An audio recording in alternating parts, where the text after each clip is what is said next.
Hello, this is Arcosm, ARCOSM. This is Circles of the Arc YouTube channel, and this is your host Randall Prosser and Gesso Smiles.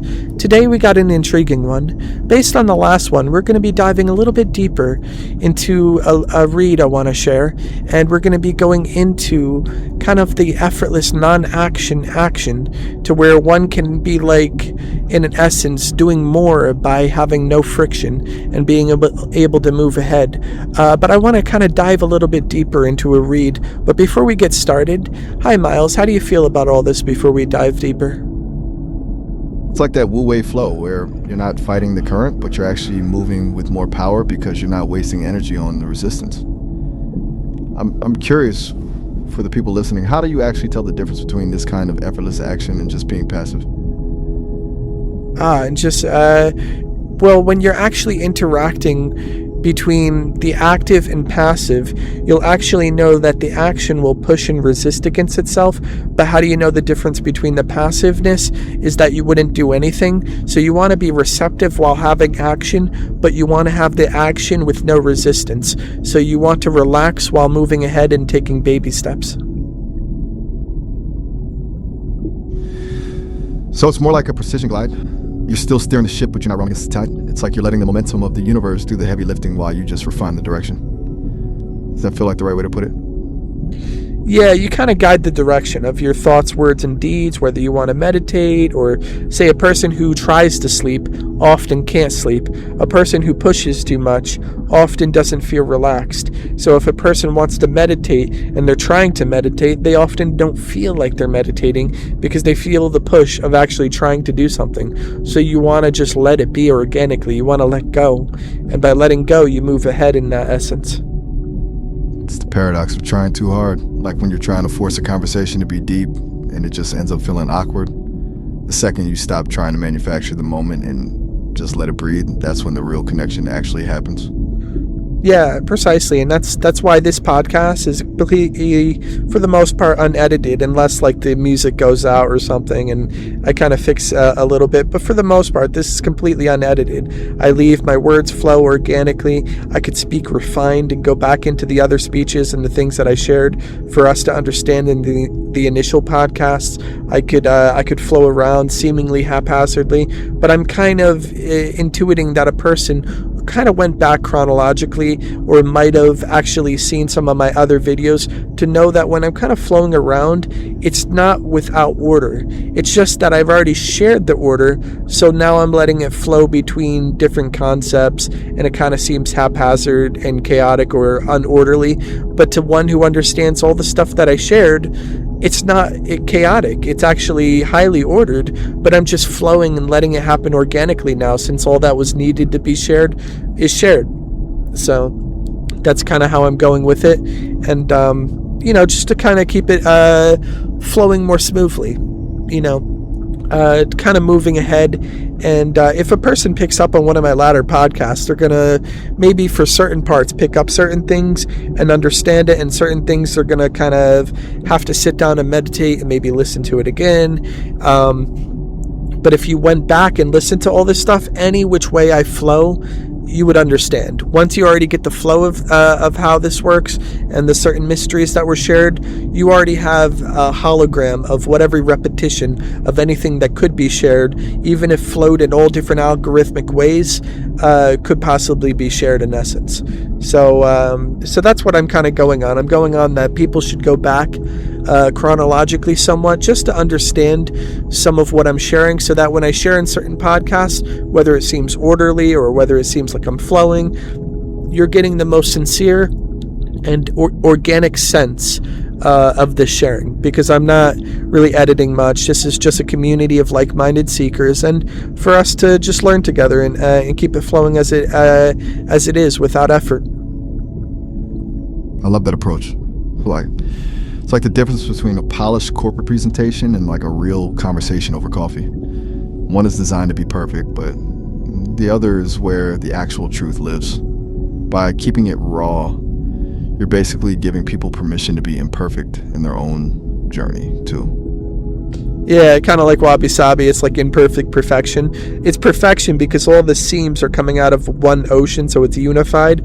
But there's all different routes which the algorithms of our thoughts, words, and deeds, and feelings synesthetically, and the flow of the things that we learn could flow. There's all different currents in which it could go about. So I'm just letting it happen organically, so that we could feel comfortable and at home with ourselves as we're learning and sharing.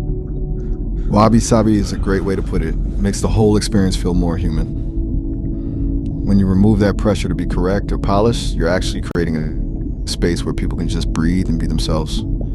It's like you're not just sharing a teaching, you're modeling the very state of no resistance you're talking about. Yeah, precisely. Just be yourself. Come as you are, as God said. And that being shared, would you mind if I go a little bit deeper and read a little bit from my book, if that's okay? I'm all ears. Lay it on me.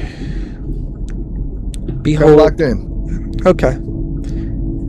And the voice of the Eternal arose as a wind upon the silent waters, saying, Behold, O child of the breath, thou hast wearied thyself in wrestling with shadows, and hast stretched forth thy hands unto storms that were never thine to calm. For many there be who gather unto themselves the garments of strife, and they seek a bearer for their burdens, a vessel for their tempests, and a throne upon which their sorrows may sit. Yet I say unto thee, thou wast not fashioned to become the dwelling place of another man's darkness, neither wast thou kindled as a lamp that others might extinguish thy flame. For lo, the tree doth not descend from the mountain to persuade the whirlwind that it should cease. The river contendeth not with the stone, but passeth onward unto the sea. Even so doth wisdom walk quietly through the noise of men. And I, who dwell between the breath and the stillness thereof, say unto thee, Cease from casting thy peace before the mouths of contention. For many hear not to understand, but to answer. Many speak not to reveal truth, but to preserve the kingdom of their own reflections. They behold themselves within broken mirrors and call the fragments reality. Therefore, stand thou within the sanctuary of thy being. Let thy speech become measured as the turning of the heavens. Let thy silence become as a wall of jasper round about thy soul. For every answer is not owed.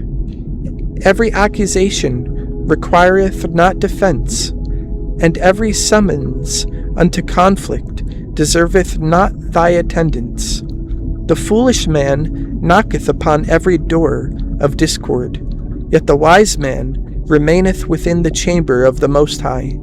He discerneth the hour, he discerneth the season, he knoweth when to sow and when to refrain from scattering seed upon barren ground. Many seek to draw thee into their inner wars. They cast hooks into the waters of thy heart, desiring thy anger, thy fear, thy confusion, and thy strength. For they have forgotten the wells of their own spirit. Yet if thou answerest every cry, thou shalt become weary. If thou enterest every battle, thy garments shall become stained with the dust of foreign roads. Behold, the eagle, it descendeth not to dispute with crows. The sun descendeth not to argue with the clouds.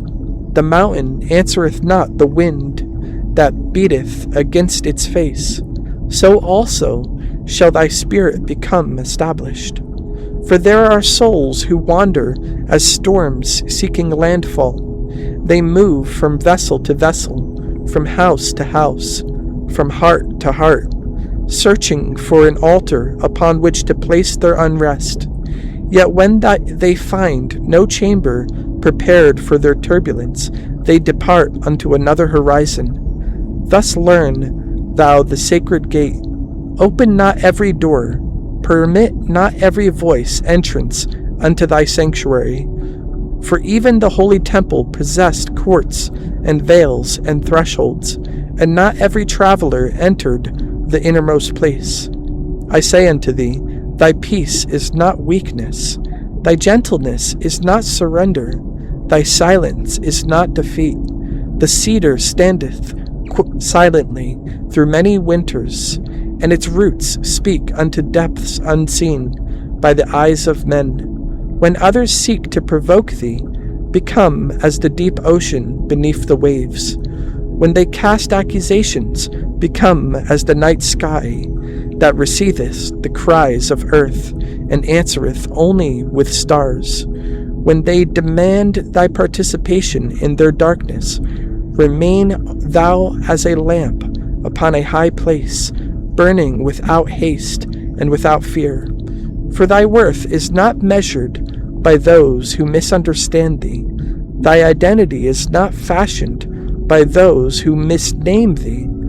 The tongues of men are as leaves driven by the wind, but the Spirit planteth within thee was breathed from eternity. Therefore return often unto stillness, enter the secret chamber, listen unto the silence between thy thoughts.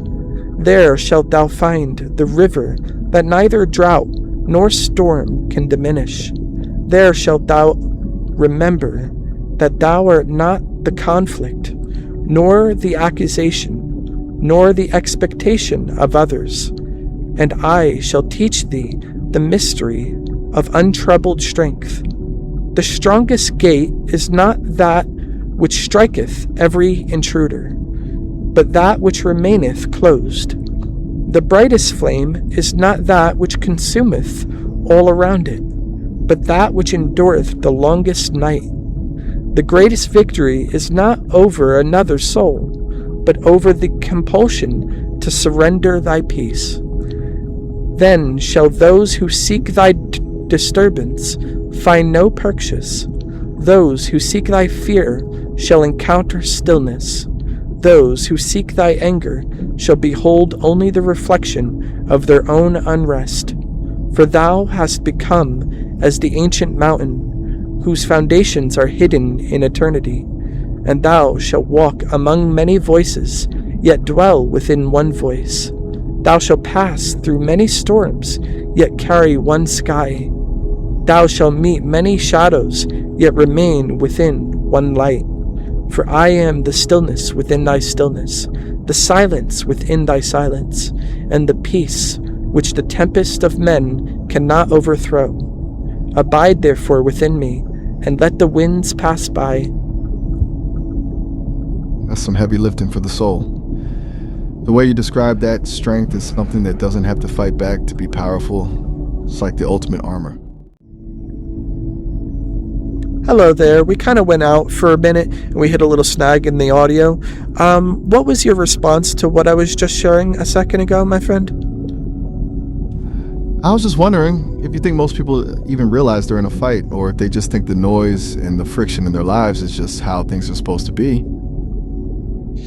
Yeah, they often feel that that's how life is because they live the pattern so much since youth that they hardly think how to get out of this and take a pause from their emotions to observe with true awareness and clarity and peace, and to be able to move about in this manner, to let things flow by them peacefully. Even though the winds howl against the mountain doesn't bow. So you learn this through experience. Wisdom comes about through many trials and tribulations. It doesn't come all at once. So that's why if people are testing, or if they don't get it, or they want to get it but didn't get it, or whatever combination of whatever it takes to get to understand this happens, but you're not reliant on how long it takes for another person to get it. You can know that there is an end of corrections for all, but make sure to keep in your own end of corrections when you understand this. And don't feel bad if you're still wavering or you're learning, but don't waver if you know not to, but you still do, then don't worry. You're not condemned for that. But in the same token, when other people are playing and think they're not condemned for that, they're still causing their own pattern of struggle, so that still is on them. And if you've learned to hold your peace and to be at peace, then do so and be at peace. But nonetheless, this is the process that happens dramatically between our thoughts, words, and deeds, and the collectives of individuals within the totality of the world stage that we experience in life. And this is what happens through time when we learn and through experience gain wisdom. Through the fire, I guess. It's like you don't even know the mountain is an option until you've been tossed around by the storm for a while. Yeah, it takes a while to be transformed through the fire, yeah, like the phoenix rising from the ashes, so to speak. But yeah, no, it's an experience, and not being a witness. When you receive and share, you're not condemned not to share, but if you have shared, then you're not responsible for other people if they don't understand this, or if they still use this against you, or they still try to get you into the games of life and the matrix of interactions and social dynamics and the constructs of interactions.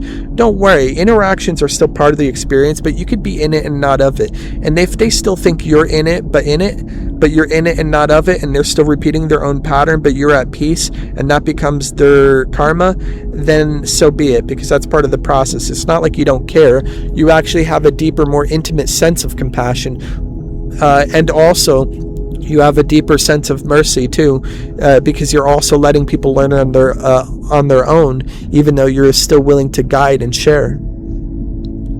That's a real shift in perspective.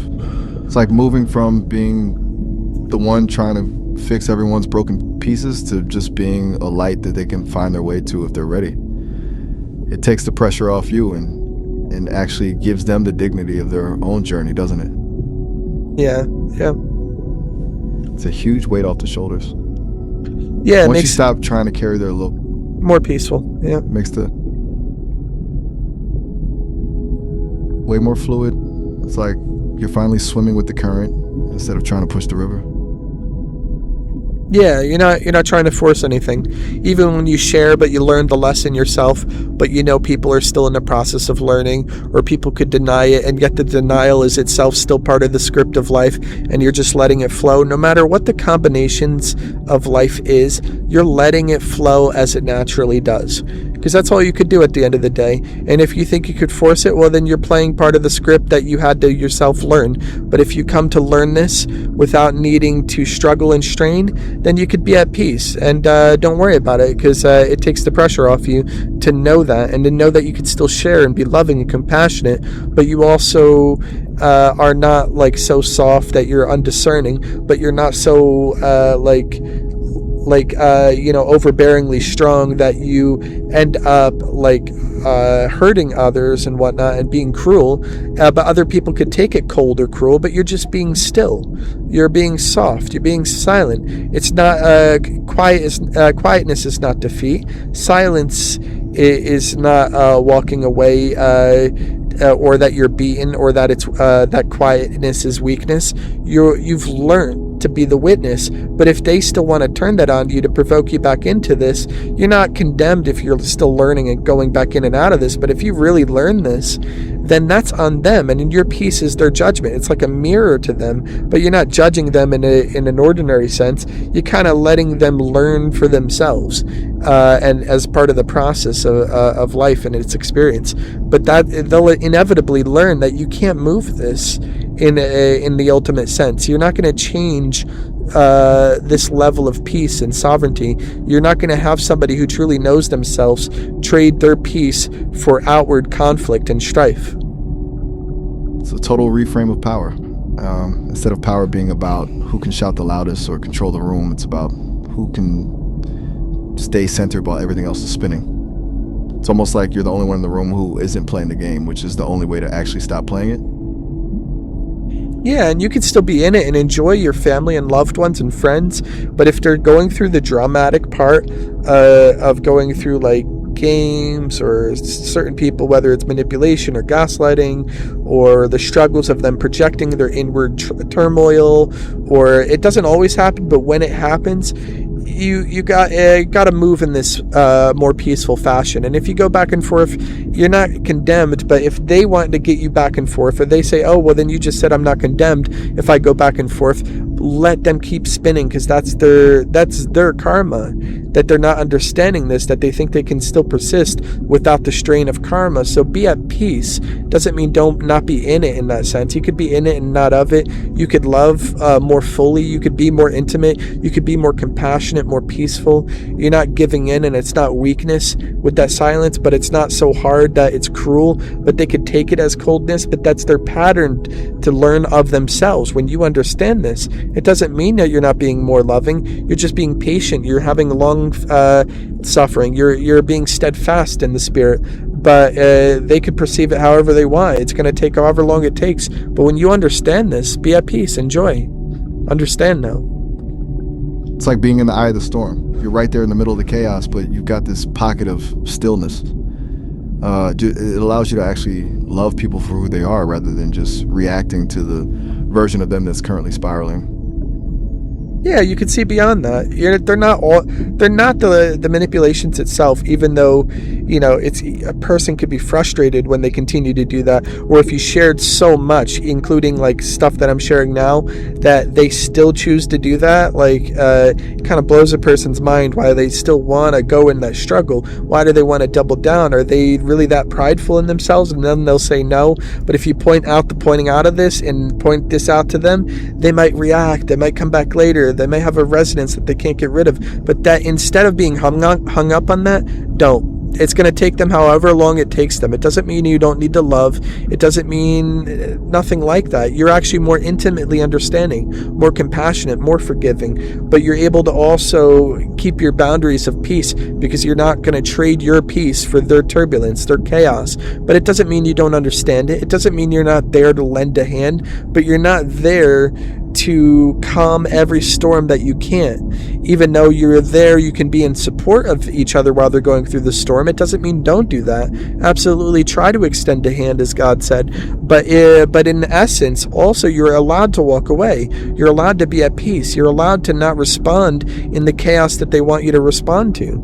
And it's actually more loving, whether they want to see it as cold or not. It doesn't mean don't love. You're actually more intimately understanding what they're going through while taking a pause without reacting and getting lost in the storm that they want you to get blanketed and lost in, so that they can blind themselves. You're actually seeing what they're blinding themselves from, and why emotionally that is perceptually a wound to them, even though God has showed me it's a womb of anointing. But you have to be at peace and aware to receive it, and not overly emotionally reactive, even though the emotions are there, but they're more tender, they're more intimate now, because you're not reacting and lost in the emotions. You actually see why a person's going through that, even though it doesn't necessarily make it right that they respond or interact in certain ways.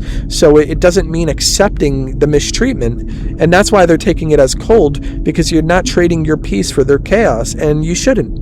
But it doesn't mean that you're not more intimate, and also not forgiving, and also not able to not also walk away. You could walk away, you could be there, or if you go back and forth in it, don't feel bad and condemn yourself. We're all learning. But when you truly learn this, you don't need to trade your peace for their chaos.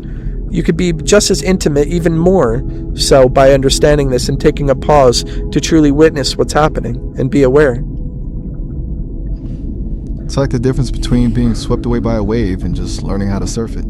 You're still in the water, you're still feeling the energy, but you're not drowning in it. It really changes the whole dynamic when you realize that your presence alone, just by staying centered, is actually a more honest way of loving someone than just joining them in their chaos. Yeah, it's absolutely the better choice, the better option, to be at peace, to see what's actually going on. Now that being shared, we're hitting the end of our podcast. This is Arcosm, ARCOSM. This is Circles of the Arc YouTube channel, and this is your host Randall Prosser and guest host Miles. And to all who are listening, we're a group of like-minded seekers, and I hope this helps everyone, and even cross-watchers. I hope you transform yourselves. But if however you're hung up on being frustrated, I don't know what to say. I said what I could say to people, but nonetheless, we can all grow together, we can all learn together, we could all love, we could all harmonize, and it is what it is. So when it comes to all this, also share with your friends, like and subscribe, and it really helps support the algorithm and channel, and I hope we all receive more peace at the end of the day when we're going through our experience. Is there any finishing words you would like to close out, Miles, for the community? I'll keep it short and sweet. For everyone out there, just remember that your peace isn't a prize you have to win. It's a place you already own. Stop trying to force the door open and just realize you're already inside. Keep flowing, keep observing, and stay centered in that stillness. Shalom. Absolutely. Yeah, peace. Absolutely. Shalom. And to all, I can't wait to see you guys in the next one. God bless. Right on. God bless. I'll catch you later.